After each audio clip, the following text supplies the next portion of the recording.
do you think anything can happen to boxing to fully destroy the sport? Is there any risk boxing has to destroy, or you think boxing is just getting bigger and bigger and bigger? Because when I look at fights, the highest paid fights of all time, right? I think when you fought Mayweather, you got the payday, right? You got 53 million or 55 million when you fought him. Yeah, made that plus the pay-per-view. I mean, I'm not counting that. Yeah. I mean, you got plus that pay-per-view. Yeah. You look at, so what year was that when you guys fought? That was what, 2007 maybe? 2007? Yeah, I believe so. Okay, so 07, 17 years ago, right? Then you have Oscar, you guys, Mayweather, Canelo. That's 80 million. Mayweather made. Fury made 100 million. Right. The recent fight. Yeah. Disappointing fight. To be honest, as a fan, I was disappointed. I was expecting a better fight. Sure. I was disappointed after Ngannou fought Fury. I'm like, what was this all about? Right. Ngannou got him with the left. Exactly. And it was kind of like anyways, that was a little bit different. A part of that could be political because they definitely didn't want Fury to lose. Sure. Because then the fight couldn't take place. Right. Where Alexander could do his thing. Then you have Conor and Mayweather. Conor makes the 130. Mayweather makes the 280. Then Mayweather makes the 250. Manny makes the 150.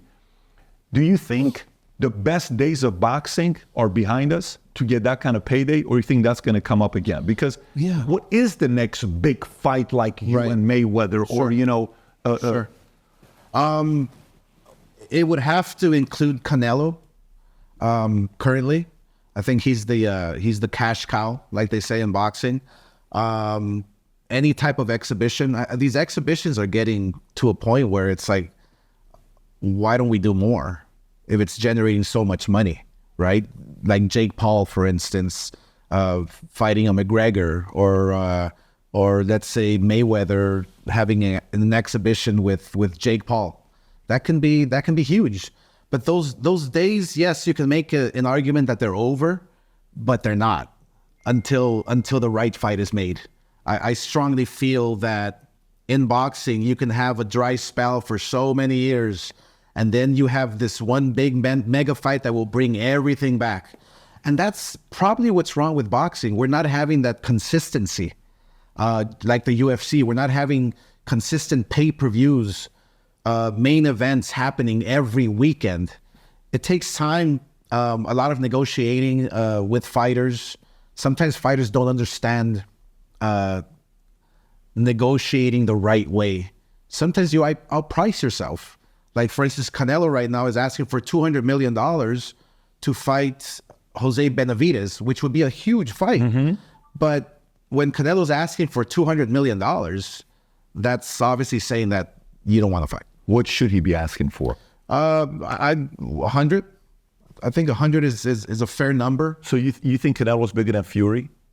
You think he's a bigger draw? That fight can be a huge... No. Do you think Canelo's a bigger draw than Fury? Yes. Okay, yeah. So Fury got 100 million. He's probably sitting there saying, if you guys are paying Fury 100, why not get 200 million? So he can ask. Yeah, he can ask for it, but he's not going to get it. You don't think he's going to get it? No, I've talked to Your Excellency and Turkey, and he's like, no, Canelo's outpricing himself.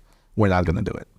Even they're not going to do it. Even they're not going to do it. And they have, they have money grows on trees. Exactly. Right. They actually have. Exactly. When they say money grows on trees, it actually does. Literally does. So he's even not willing to do 200 billion. Exactly. Got it. So what are you saying, like, he's only saying 200 because he's dodging the fight, or are you saying it because he just wants to get paid, and that's what it is? It might be both. Okay. But in boxing and over the years, when you don't want to fight somebody, you outprice yourself. Canelo. So when I had Ryan on the first time, Ryan was talking smack about you, and this is the kind of where you guys are going back and forth. You know that season. This is like a year ago or whatever the season was, right? And then he's like, Oscar is who trained Mayweather on how to negotiate contracts. Like Oscar trained.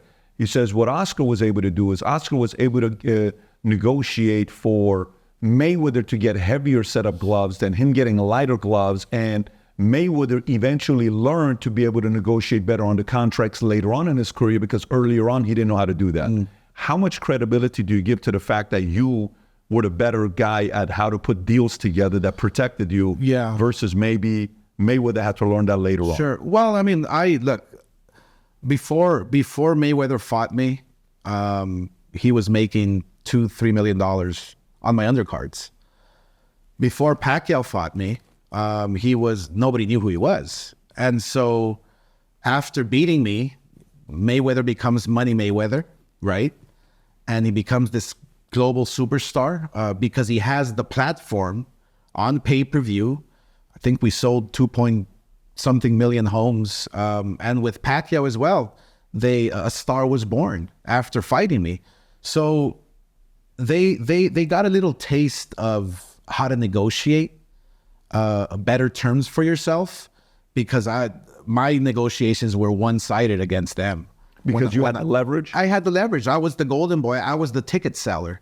Mayweather at the time was not selling out arenas. So could you say you use bigger gloves than me? You can actually say that in a contract? No, you got to wear. I'm not sure what Ryan was talking about, but yeah, you got to wear the same size gloves. You can. Let's see. What did we change with the Mayweather negotiations? It was basically it was basically an even negotiation, except for the purse. I believe I negotiated a 90-10 for myself. Oh, wait a minute. Yeah. So you made 53, he made 5 million? I believe he made something like 8 million all said and done. Yeah. And what did you make all said and done in that fight? I had to be closer to 80. So you made 80 million, he made 8 million. So the negotiation was 90-10? 90-10, 80-20. That's insane. Somewhere around there. So okay. Now who is at that time, are you technically involved in knowing how to do contracts, or you're trusting somebody to do it? Which one were you? Are you heavily involved in a contract? I'm pretty heavily involved. Yeah. Even then? Absolutely. Yeah. Okay, so but who did you learn from? Who screwed you over for you to realize how to protect yourself? I learned everything from Bob Arum. Did you get screwed in any contracts or not? I didn't. See, that's the thing, is I didn't get screwed from Bob Arum. What happened was, I'm fighting Trinidad, right? And at the time, it was the biggest fight ever, Mexican Americans against Puerto Rican, right? And he's loved. We were undefeated, world champions, unification. And so Bob Arum offers me a flat fee of $24 million, okay? And he tells me, Oscar, do you want the guarantee of 24, or do you want to take the risk and take some pay-per-view money at the back end? I'm like, I want the 24. I'll take the 24 right now. Big mistake. Bob Arum ended up making more than me in that fight because of the pay-per-view revenue. And I made a good chunk of money. But then I said to myself, you know what? If I take the back end, if I get a smaller guarantee and take the more numbers in the back, I can make a lot more money. How much would you have made if you took the back end? I would have made close to 70. So he kept the 70. So he kept that 46. He kept a nice chunk for himself. Okay, but so he didn't steal from me or rip me off. He just out negotiated. Did you watch the Elvis movie that came out? Yes. Have you seen the movie? Yeah. Did you kind of feel like that relationship with Bob Arum was kind of like the relationship? In a way. So was he straight up? Was it kind of like, let's just say I'm Bob, you're Oscar. Mm-hmm. Now it's public. Everyone knows the 46 that could have gone to you went to me, let's just say the 70 million, 24 million, whatever, right? We have the meeting, and I know you know, and you know I know. Mm-hmm. Is his style to say, Oscar, you chose to take 24 million. Sure. You could have chosen to take back end. Yeah. I know you probably know how much money I make, but that was the risk you took. Sure. Was it kind of like that? Yeah. Or was never spoken about it? Were you like, you know what I'm saying? It was never spoken about it, but we knew. So you didn't say you made money on this fight. Right. No, there was not that moment? There was nothing like that, no. We just knew. We would look at each other and we just like, okay. How's your relationship together till today? Great. How's your relationship with Eddie? Because it's a pretty competitive side, right? It's competitive, but it's so, look, I have no enemies whatsoever. You know, I actually literally live my life like a Buddhist now. I really do. You know, I don't wish him any bad. You live your life like a Buddhist? Yeah. Oscar. Yeah, I'm very just... You're in boxing. There's shit talk. I know. That's you're what keeps saying. You're in a press conference. Canelo, he's calling you out. Right. Never signed a contract. Did he do this? Did he do that? You're there talking shit to him, going back and forth. Yeah. Buddhists don't talk shit like that. Yeah, but at the end of the day, I'm at peace. That's it. 100%? 100%. Yeah. So is that an act then, or is that the It's promoting. their showmanship? It's all promoting. Okay. That's all. So let me ask the leverage with, a lot of conversations are coming up about. You said who was the promoter that you called, and you said even the $200 million he wouldn't do the fight, even if they do in the Middle East. Turkey, Your Excellency. Right. Turkey, Allah Shifti, Excellency. 26.2 million followers on Instagram. Okay. And he's got 1.4. You got 1.2. Yeah. Bob Arum's not even on Instagram. He's not going out there posting. Yeah, Here's no, what I he's on Twitter, he's got 93,000 followers. I'm sure he doesn't give a shit because he's made a lot of money. He could care less about that. Exactly. Right? Why? Like, how much of a threat is His Excellency to come in and literally dominate the marketplace because they're simply willing to overpay? Yeah. Things that maybe you're not willing to obey. I mean, Ronaldo went and played over there, right? All these guys are getting contracts. Come, we'll pay 200 million, 300 million, 400 million a year. Yeah. How do you compete with something like that? You can't compete. He has the vision. Turkey has the vision. He obviously has the money, and but he loves the sport, and I'm all for it. His plan is actually smart. He wants to not take over the sport, but he wants to work with every promoter. And he wants to make the big fights. Do you get that vibe? I get that vibe, yeah. You don't get the vibe of coming in saying, hey, we're the Yankees. What do you want to do? You can only pay him $12 million a year? Guess what? Yeah. Pay him 21. Yeah. There's nothing you can do about him. Come to our team. Because Yankees been bullying people for the last 40 years. And they have a bigger ability to do that. And they'll take the loss sometimes. Whatever the tax, things that they have to pay. Right. Is there any percentage of risk to say, if this thing goes the way it's going, 20 years from now, 80% of the biggest fights in the world will be in the Middle East and not here? Is there a risk of that happening? No, there's no risk of that. Look, Your Excellency understands that boxing is a global sport, and sure, he's going to promote Riyadh season. He's going to promote his country, but he understands, and he's a very smart individual. He understands that boxing is global. Boxing is, you can have a superstar from the UK like Tyson Fury. You can have a Mexican fighter like Canelo. But in order to generate the monies that we're talking about, the big purses, you have to fight in Vegas. You have to generate those dollars from the U.S. market, from the U.S. You don't think that can change? You don't think that can change and be elsewhere? You don't think he can disrupt it to make the better argument to go over there? I mean, think about Ronaldo, right?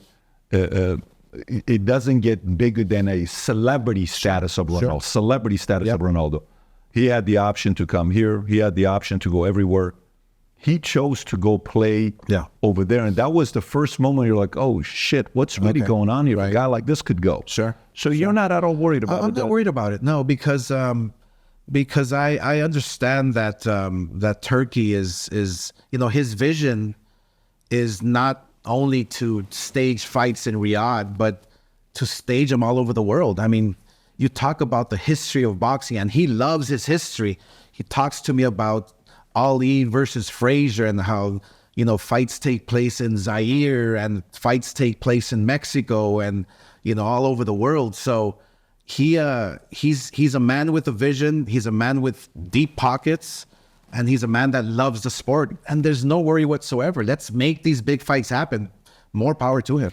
In these uncertain times, if there's anything we need, is we need people to believe the future looks bright. So if you've heard about me saying this mission to you, we're on a mission to get 1 million people to wear this gear. And this is what we're doing. If you buy one of these hats, there's a category of buying one hat, getting the second one free. If you haven't yet worn this gear publicly, go ahead and test it out. Buy some of the gear, wear it in public, and see how many people will stop by and say, you also watch Valuetainment? You also follow PBD Podcast? I do too. Place your order. Go to vtmerch.com, click on the link above or below, place your order, and represent the VT and the PBD Podcast gear. So if you like this clip and you want to watch another one, click right here. And if you want to watch the entire podcast, click right here.